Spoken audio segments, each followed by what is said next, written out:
ప్రియ శ్రోతలు, బాగున్నారా? క్రీస్తునందు హాయిగా సంతోషంగా జీవిస్తున్నారా? కొంచెం ఆలోచించండి. యోహాను సువార్త 14వ అధ్యాయం 16వ వచనం, యేసు ప్రభువు పరలోకానికి వెళ్ళిపోతూ శిష్యులతో అన్నాడు, నేను తండ్రిని వేడుకుంటాను, మీ వద్ద ఎల్లప్పుడూ ఉండడానికి ఆయన వేరొక ఆదరణకర్తను, అనగా సత్యస్వరూపి అయిన ఆత్మను మీకు అనుగ్రహిస్తాడు. యేసు ప్రభువు పరలోకానికి వెళ్ళి అక్కడి నుండి మన కోసం పరిశుద్ధాత్మను పంపించాడు. ఆయన సత్యస్వరూపి. మనము యేసును ప్రేమిస్తున్నాము, ఆయన ఆజ్ఞలను గైకొంటాము, పరిశుద్ధాత్మను మనం ఎరుగుదుము. పరిశుద్ధాత్మ మనలో ఉంటాడు. పరిశుద్ధాత్మ విశ్వాసులలో మాత్రమే నివసిస్తాడు. పరిశుద్ధాత్మ మనలో ఉన్నాడు గనుక మనము అనాథలము కాము. పరిశుద్ధాత్మ కొరకు దేవునికి మనమెంతో కృతజ్ఞులం. మన విశ్వాసపు పిలుపు, మన వాక్య అధ్యయనం పరిశుద్ధాత్మ వల్ల బలపడతాయి. అల్పమైనది విడనాడడానికి, ఆత్మయందు తృప్తిని అనుభవించడానికి, యేసుతో జీవిత భాగస్వాములవడానికి, మనలను మనం క్రమశిక్షణలో పెట్టుకోవడానికి, ఉన్నతమైన నైతిక విలువలను పాటించటానికి పరిశుద్ధాత్మ మనకెంతో సాయపడతాడు. ప్రియ శ్రోతలు, మీ బైబిళ్ళు తెరవండి. ఈరోజు మన పాఠం మత్తయి సువార్త 21వ అధ్యాయం. సావధానంగా వినండి. తరువాత యెరూషలేమును సమీపించి ఆలివు చెట్ల కొండ దగ్గర ఉన్న బేత్ పగేకు వచ్చినప్పుడు యేసు తన శిష్యులలో 2 చూచి, మీ ఎదటనున్న గ్రామమునకు వెళ్ళండి. వెళ్ళగానే కట్టబడి ఉన్న ఒక గాడిదను, దానితో ఉన్న ఒక గాడిద పిల్లను మీరు చూస్తారు. వాటిని విప్పి నా వద్దకు తోలుకొని రండి. ఎవడైనా ఏమైనా అన్న ఎడల అవి ప్రభువునకు కావలసి ఉన్నదని చెప్పాలి. వెంటనే అతడు వాటిని తోలిపెడతాడు అని చెప్పి వారిని పంపివేశాడు. ప్రవక్త వలన చెప్పబడింది నెరవేరినట్లు ఇది జరిగింది. అదేమంటే, ఇదిగో నీ రాజు సాత్వికుడై గాడిదను, భారవాహక పశువు పిల్ల అయిన చిన్న గాడిదను ఎక్కి నీ వద్దకు వస్తున్నాడని సీయోను కుమారితో చెప్పండి. శిష్యులు వెళ్ళి యేసు తమకు ఆజ్ఞాపించిన ప్రకారమే చేశారు. ఆ గాడిదను దాని పిల్లను తోలుకొని వచ్చి వాటి మీద తమ బట్టలు వేయగా ఆయన బట్టల మీద కూర్చున్నాడు. జనసమూహములో అనేకులు తమ బట్టలు దారి పొడుగునా పరిచారు. కొందరు చెట్ల కొమ్మలు నరికి దారి పొడుగునా పరిచారు. జనసమూహములో ఆయనకు ముందు వెళ్ళుతున్నవారు, వెనక వస్తున్నవారు కేకలు వేస్తూ అన్నారు, దావీదు కుమారునికి జయం! ప్రభువు పేరట వచ్చేవాడు స్తుతింపబడునుగాక! సర్వోన్నతమైన స్థలములలో జయం! ఆయన యెరూషలేములోకి వచ్చినప్పుడు పట్టణమంతా కలవరపడి ఈయన ఎవరో అని చెప్పుకున్నారు. జనసమూహము అన్నారు, ఈయన గలిలయలోని నజరేతు వాడగు ప్రవక్త అయిన యేసు. ప్రియ శ్రోతలు, వింటున్నారా? యేసు యెరూషలేములోకి వస్తున్నాడు. ఆయన ఇప్పుడు రాజుగా పట్టణ ప్రవేశం చేస్తున్నాడు. దేవాలయం 2సారి శుద్ధి చేశాడు. ఆయన అంజూరపు చెట్టును శపించాడు. మతనాయకుల కుట్రను ఎండగట్టాడు. ఆయన ఇప్పుడు రాజు. ఈ విషయాన్ని వారు ఇప్పటికైనా గ్రహించాలి. ఆయన ఒక గాడిదను ఏర్పరచుకున్నాడు. వారు గాడిదను విప్పి ప్రభువు కోసమై తెచ్చారు. జకర్యా గ్రంథం 9వ అధ్యాయం 9వ వచనం ఇక్కడ ఉటంకించబడింది. మీ రాజు గాడిదను స్వారీ చేస్తూ వస్తున్నాడు. యేసు రాజులకు రాజుగా వచ్చేటప్పుడు అది 2వ రాకడ. అది అసలైన విజయ ప్రవేశం. గాడిదను స్వారీ చేసేవారు రాజులు. గాడిద శాంతికి సంకేతం, గుర్రం యుద్ధానికి సంకేతం. యేసు గాడిదనెక్కి వస్తూ తాను సమాధానకర్తను అని చాటుతున్నాడు. యేసు మహాసాత్వికుడు. యేసు యెరూషలేములో ప్రవేశించడానికి ఒక కొత్త మార్గాన వచ్చాడు. మరొక దారి ఉంది. అది మామూలుగా వచ్చే తోవ, గొర్రెల గుమ్మము గుండా వచ్చే దారి. బలి పశువులను ఆ దారినే తెచ్చే వాడుక ఉంది. అయితే ఆయన ఇప్పుడు వస్తున్న దారి ప్రత్యేకమైనది. కొందరు ఆయనను రాజుగా గుర్తించారు, కొందరు తిరస్కరించారు. ప్రజలు యేసును ప్రవక్తగా, నజరేతువాడుగా గుర్తించారు. మత్తయి సువార్త 21వ అధ్యాయం 12వ వచనం నుండి 17వ వచనం వరకు. యేసు రెండోసారి దేవాలయాన్ని శుద్ధి చేస్తున్నాడు. యేసు దేవాలయములో ప్రవేశించి క్రయ విక్రయములు చేసే వారినందరినీ వెళ్ళగొట్టి, రూకలు మార్చేవారి బల్లలను, గువ్వలు అమ్మేవారి పీఠములను పడద్రోసి అన్నాడు, నా మందిరం ప్రార్థన మందిరమనబడుతుంది అని వ్రాయబడి ఉన్నది. అయితే మీరు దానిని దొంగల గుహగా చేసేశారు. గుడ్డివారు, కుంటివారు దేవాలయములో ఆయన వద్దకు రాగా ఆయన వారిని స్వస్థపరిచాడు. ప్రధాన యాజకులు, శాస్త్రులు ఆయన చేసిన వింతలను, దావీదు కుమారునికి జయము అని దేవాలయములో కేకలు వేస్తున్న చిన్న పిల్లలను చూచి కోపముతో మండిపడి ఆయనను అడిగారు, వీరు చెబుతున్నది వింటున్నావా? అందుకు యేసు అన్నాడు, వింటున్నాను. బాలుర యొక్క, చంటి పిల్లల యొక్క నోట స్తోత్రము సిద్ధింపచేశాడు అనే మాట మీరెన్నడూ చదవలేదా? యేసు వారిని విడిచి పట్టణము నుండి బయలుదేరి బేతనియకు వెళ్ళి అక్కడ బస చేశాడు. శ్రోతలు వింటున్నారా? యేసు ఇప్పుడు రక్షకుడుగా వస్తున్నాడు. 3 రోజులు యెరూషలేములో ప్రవేశించాడు. శనివారం నాడు వచ్చాడు. అది సబ్బాతు దినం. ఆయన చుట్టూరా చూచి వెళ్ళిపోయాడు. మార్కు సువార్త 11వ అధ్యాయం 11వ వచనం. ఆయన యెరూషలేమునకు వచ్చి దేవాలయములో ప్రవేశించి చుట్టూ సమస్తమును చూచి సాయంకాలమైందని 12 కూడా బేతనియకు వెళ్ళాడు. అది శనివారం. ఆయన యాజకుడుగా వచ్చాడు. ఆ మర్నాడు ఆదివారం, వారంలో మొదటి రోజు. అక్కడ రూకలు మార్చేవారున్నారు. ఆయన రాజుగా ప్రవేశించాడు. 3వసారి సోమవారం నాడు ఆయన యెరూషలేములో ప్రవేశించాడు. ఇది వారంలో 2వ రోజు. ఆ రోజున ఆయన యెరూషలేమును గురించి ఏడ్చాడు. ఆయన దేవాలయంలో ప్రవేశించాడు, వాక్యం బోధించాడు. ఆయన ఒక ప్రవక్తగా వచ్చాడు. ఈ విధంగా మత్తయి, మార్కు, లూకా సువార్తలలో యేసు యాజకుడుగా, రాజుగా, ప్రవక్తగా యెరూషలేములో ప్రవేశించినట్లు వర్ణించబడింది. ఈ 3 రోజులు యేసు రాత్రివేళలో బేతనియా చేరుకునేవాడు. రాత్రి కాగానే ఆయన బేతనియకు వచ్చేసేవాడు. యేసు రాజుగా రెండోసారి రాబోతున్నాడు. హెబ్రీ పత్రిక 9వ అధ్యాయం 28వ వచనం. క్రీస్తు అనేకుల పాపములను భరించడానికి ఒక్కసారే అర్పించబడి తన కొరకు కనిపెట్టుకొని ఉండేవారి రక్షణ నిమిత్తం పాపము లేకుండా రెండోసారి ప్రత్యక్షమవుతాడు. జకర్యా గ్రంథం 14వ అధ్యాయం 4వ వచనం. ఆయన ఈసారి వచ్చినప్పుడు ఆయన తన పాదములు ఆలివు కొండ మీద మోపి నిలుస్తాడు. ఆయన యెరూషలేములో ప్రవేశించినప్పుడు అది అసలైన విజయ ప్రవేశం. ఆయన మొదటి రాకడలో 3 సార్లు యెరూషలేము వచ్చినా శిలువ దిశగా వెళ్ళక తప్పదు. ఆయన మన అందరి కొరకు శిలువ మీద చనిపోవాలి. యేసు దేవాలయం శుద్ధి చేసిన తరువాత అనేక మంది రోగులను స్వస్థపరిచాడు. ఇది చూచి ప్రధాన యాజకులు, శాస్త్రులు కంగారు పడ్డారు. యేసు ప్రభువు వారిని విడిచి బేతనియకు వెళ్ళాడు. ఆయన మతనాయకులను విడిచిపెట్టేశాడు. బేతనియలో లాజరు, మరియా, మార్తా ఉన్నారు. ప్రభువు వారి ఇంటికి వెళ్ళాడు. ఆ మర్నాడు చిట్టచివరిసారి యెరూషలేము వస్తాడు.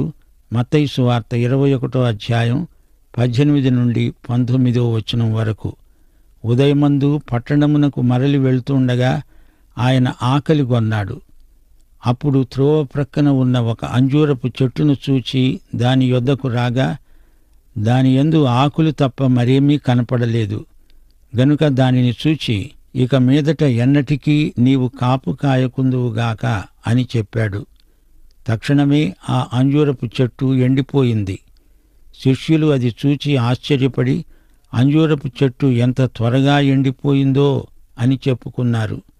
అందుకు యేసు, విశ్వాసము గలిగి సందేహపడకుండిన ఎడల ఈ అంజూరపు చెట్టునకు జరిగిన దానిని చేయటానికి మాత్రమే కాదు, ఈ కొండను చూచి నీవు ఎత్తబడి సముద్రములో పడవేయబడుదువుగాక అని చెప్పిన ఎడల అలాగు జరుగుతుంది అని మీతో నిశ్చయముగా చెబుతున్నాను. నీవు ప్రార్థన చేసేటప్పుడు వేటిని అడుగుతావో అవి దొరికినవని నమ్మిన ఎడల మీరు వాటినన్నిటినీ పొందుతారు. ప్రియ శ్రోతలు వింటున్నారా? అంజూరపు చెట్టు సంగతి మీకు అర్థమవుతున్నదా? అంజూరపు చెట్టు అంటే ఇశ్రాయేలు జాతి. అంజూరపు చెట్టు ఫలించలేదు, అందుకే ఆ చెట్టును శపించాడు. మతాచారాలతో జాతి మృతమైపోయింది, జీవము లేదు. అంజూరపు చెట్టును శపించటం సాంకేతిక చర్య. క్రీస్తు శకం 70వ సంవత్సరంలో ఈ శాపం నెరవేరింది. యేసు వారికి ప్రార్థనను గురించి పాఠం నేర్పుతున్నాడు. ప్రార్థనలో విశ్వాస సూత్రం పనిచేస్తుంది. అంజూరపు చెట్లను శపించటం, పర్వతాలను ఎత్తి సముద్రంలో పడవేయడం మన పని కాదు. అంజూరపు చెట్టు కంటే, పర్వతాల కంటే ముఖ్యమైనవి మనకున్నాయి. సువార్తను ప్రకటించాలి, దేవుని వాక్యాన్ని పంచిపెట్టాలి. దేవుని ఆత్మ మనలను వాడుకోవాలి. అది అసలైన అద్భుతం. మానవ మాత్రులమైన మనం ఈ మట్టి పెదవులతో సువార్తను ప్రకటించినప్పుడు అవతలి వ్యక్తి రక్షించబడడం గొప్ప అద్భుతం కాదా? దేవుడు తన వాక్యాన్ని వాడుకొని అద్భుతాలు చేస్తున్నాడు. ఇప్పుడు యేసు ప్రభువు వద్దకు మరొక సవాలు తేబడింది. మత్తయి సువార్త 21వ అధ్యాయం 23 నుండి 32 వరకు. ఆయన దేవాలయములోనికి వచ్చి బోధిస్తూ ఉండగా ప్రధాన యాజకులు, ప్రజల పెద్దలు ఆయన వద్దకు వచ్చి ప్రశ్న అడిగారు. ఏ అధికారము వలన నీవు ఈ కార్యములు చేస్తున్నావు? ఈ అధికారము ఎవడు నీకిచ్చాడు? యేసు అన్నాడు, నేను మిమ్ములను ఒక మాట అడుగుతాను. అది మీరు నాతో చెప్పిన ఎడల నేను ఏ అధికారము వలన ఈ కార్యములు చేస్తున్నానో అది మీకు చెబుతాను. యోహాను ఇచ్చిన బాప్తిస్మము ఎక్కడి నుండి కలిగింది? మనుష్యుల నుండి కలిగిందా? వారు తమలో తాము ఆలోచించుకొని మనము పరలోకము నుండి అని చెప్పామా? ఆయన అలాగైతే మీరెందుకు అతణ్ణి నమ్మలేదని మనల్నే అడుగుతాడు. మనుష్యుల వలన అని చెప్పామా? జనులకు భయపడుతున్నాము. అందరూ యోహానును ప్రవక్త అని ఎంచుతున్నారు. చివరికి వారన్నారు, మాకు తెలియదు. అందుకు ఆయన అన్నాడు, ఏ అధికారము వలన ఈ కార్యములు నేను చేస్తున్నానో అది మీకు చెప్పను. మీకేమి తోస్తున్నది? ఒక మనుష్యునికి 2 కుమారులున్నారు. అతడు మొదటివాని వద్దకు వచ్చి, కుమారుడా, నేడు పోయి ద్రాక్ష తోటలో పనిచెయ్యి. వాడన్నాడు, నేను పోను. గాని పిమ్మట మనస్సు మార్చుకొని వెళ్ళాడు. అతడు 2వ వాని వద్దకు వచ్చి ఆ ప్రకారమే చెప్పగా వాడు అయ్యా పోతాను అన్నాడు గాని పోలేదు. ఈ 2 ఎవడు తండ్రి ఇష్టప్రకారము చేశాడు? అందుకు వారన్నారు, మొదటివాడే. యేసు అన్నాడు, సుంకరులు, వేశ్యలు మీకంటే ముందుగా దేవుని రాజ్యములో ప్రవేశిస్తారని మీతో నిశ్చయముగా చెప్తున్నాను. యోహాను నీతి మార్గమున మీ మధ్యకు వచ్చాడు, మీరతణ్ణి నమ్మలేదు. అయితే సుంకరులు, వేశ్యలు అతణ్ణి నమ్మారు. మీరది చూచి నమ్మునట్లు పశ్చాత్తాపపడలేదు. ప్రియ శ్రోతలు వింటున్నారా? మతనాయకులు మరీ నీచంగా ప్రవర్తిస్తున్నారు. యేసు అద్భుతాలు చేస్తున్నాడు, అది వారు కాదనలేరు. వారు ఆయన అధికారాన్ని సవాలు చేస్తున్నారు. యేసు ప్రభువులో ఏదో తప్పును వెతికి పట్టుకోవాలని ప్రయత్నిస్తున్నారు. యేసు ప్రభువు వారికి తిరుగు ప్రశ్న వేశాడు.